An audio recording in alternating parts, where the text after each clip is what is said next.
We'll stop. The Pharisees and Sadducees came to Jesus and tested him by asking him to show them a sign from heaven. He replied, "When evening comes, you say, 'It will be fair weather, for the sky is red.' And in the morning, 'Today it will be stormy, for the sky is red and overcast.' You know how to interpret the appearance of the sky, but you cannot interpret the signs of the times. A wicked and adulterous generation looks for a sign, but none will be given it except the sign of Jonah." Jesus then left them and went away. When they went across the lake, the disciples forgot to take bread. "Be careful," Jesus said to them. "Be on your guard against the yeast of the Pharisees and Sadducees." They discussed this among themselves and said, "It is because we didn't bring any bread." See, John? Aware of their discussion, Jesus asked, "You of little faith, why are you talking among yourselves about having no bread? Do you still not understand? Don't you remember the 5 loaves for the 5,000, and how many basketfuls you gathered? Or the 7 loaves for the 4,000, and how many basketfuls you gathered? How is it you don't understand that I was not talking to you about bread? But be on your guard against the yeast of the Pharisees and Sadducees." Then they understood that he was not telling them to guard against the yeast used in bread, but against the teaching of the Pharisees and Sadducees. When Jesus came to the region of Caesarea Philippi, he asked his disciples, "Who do people say the Son of Man is?"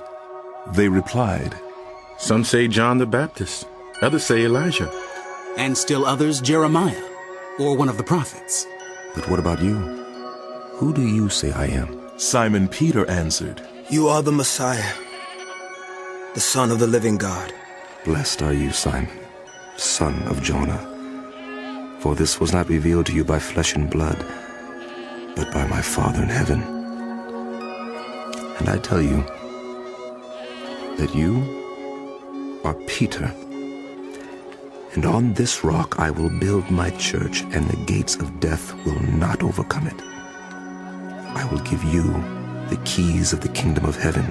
Whatever you bind on earth will be bound in heaven, and whatever you loose on earth will be loosed in heaven."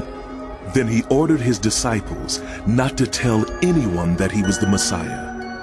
From that time on, Jesus began to explain to his disciples that he must go to Jerusalem and suffer many things at the hands of the elders, the chief priests, and the teachers of the law, and that he must be killed and on the 3rd day be raised to life.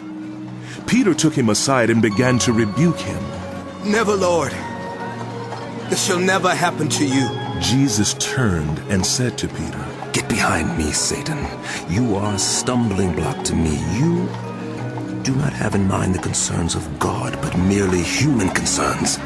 Then Jesus said to his disciples, "Whoever wants to be my disciple must deny themselves and take up their cross and follow me. For whoever wants to save their life will lose it, but whoever loses their life for me will find it.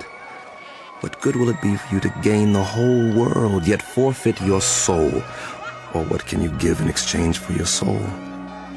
For the Son of Man is going to come in his Father's glory with his angels, and then he will reward everyone according to what they have done.